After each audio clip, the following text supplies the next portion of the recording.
দর্শক আসসালামু আলাইকুম। আপনারা ইতিমধ্যে জানেন যে বাংলাদেশের রাজনৈতিক দলগুলোর এখন একটাই উদ্দেশ্য, যে হচ্ছে নির্বাচন কবে হবে। বিভিন্ন সময় বিভিন্ন রাজনৈতিক দল বলেছে যে ডিসেম্বরের মধ্যে নির্বাচন। তবে এই নির্বাচনটা কেন ডিসেম্বরে যাচ্ছে এটা নিয়ে অনেক যুক্তিতর্ক রয়েছে, এবং নির্বাচন ডিসেম্বরে হলে কি সুবিধা হবে এবং জুনে হলে কি সুবিধা হবে এই ব্যাপারটা নিয়ে কিন্তু অনেকেই অনেক রকম আলোচনা করেছেন। তো আপনারা জানেন যে ডিসেম্বরে নির্বাচন হলে এই সময়টা একটা ফাঁকা সময়।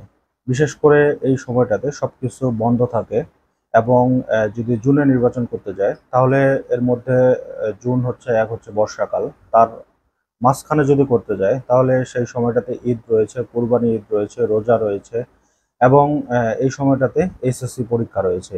তো সবকিছু উপেক্ষা করে ডিসেম্বর কিন্তু নির্বাচনের জন্য একটা পারফেক্ট সময়। তো তারপরও নির্বাচন নিয়ে একটা জরিপ হয়েছে। এই জরিপটা চালিয়েছিল দৈনিক ইত্তেফাক। বিএনপির একজন সাপোর্টার রয়েছেন, তিনি তার ইউটিউব চ্যানেলেও একটি জরিপ চালিয়েছিলেন। এই জরিপে যে প্রশ্নটি দেওয়া হয়েছিল যে ডিসেম্বরে নির্বাচন হবে কি হবে না এই ব্যাপারে আপনার মন্তব্য কি। তো ম্যাক্সিমাম মানুষই চায় যে ডিসেম্বরে যেন নির্বাচন না হয়। ইত্তেফাকে যে জরিপটা হয়েছে সেখানে 2,37,000 মানুষ ভোট দিয়েছে। এছাড়া আরও কিছু মানুষ কমেন্ট করেছে। মোটামুটি 2.5 লাখের মতো মানুষ সেখানে তাদের মন্তব্য দিয়েছে।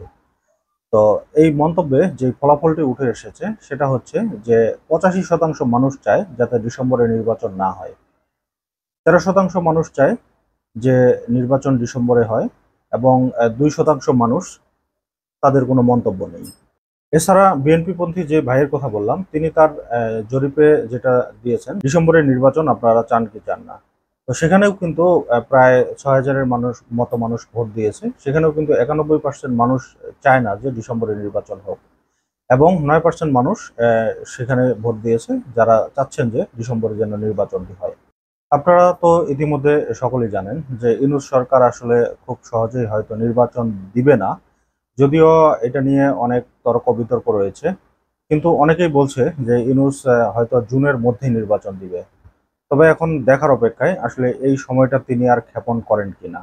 এছাড়াও এটাও বলা হয়েছে যে ইউনূস কেন তাড়াতাড়ি নির্বাচন দিতে চায় না। আপনারা সকলেই জানেন যে ইউনূস সরকার এনসিপিকে একটা স্বাবলম্বী করে দিয়ে তারপরে নির্বাচন দিতে চান। কিন্তু এনসিপি কি স্বাবলম্বী আদৌ হতে পারবে? তারা যেভাবে দুর্নীতি করছে, তারা যেভাবে চাঁদাবাজি করছে, আমরা শুধু বরাবরই বিএনপির লোকজনদের দোষ দেখি, কিন্তু এনসিপি যেই হারে করছে, এবং ইতিমধ্যে তাদের যে কিছু নেতাকর্মী রয়েছে তারা যেভাবে দুর্নীতির সাথে অঙ্গানুঙ্গিকভাবে জড়িয়ে গিয়েছে, সে ব্যাপারটা কিন্তু ইতিমধ্যে বাংলাদেশের মানুষ সবাই দেখেছে। তবে এই নির্বাচন ইস্যুকে কেন্দ্র করে ডক্টর মোহাম্মদ ইউনূস কিন্তু রাজনৈতিক দলগুলোর সঙ্গে এক ধরনের বিরোধ সৃষ্টি করতেছেন। এখন আসলে দেখার অপেক্ষায় তিনি কবে নাগাদ নির্বাচন দেন। তো দর্শক, আজকের মতো এই পর্যন্তই। আল্লাহ হাফেজ।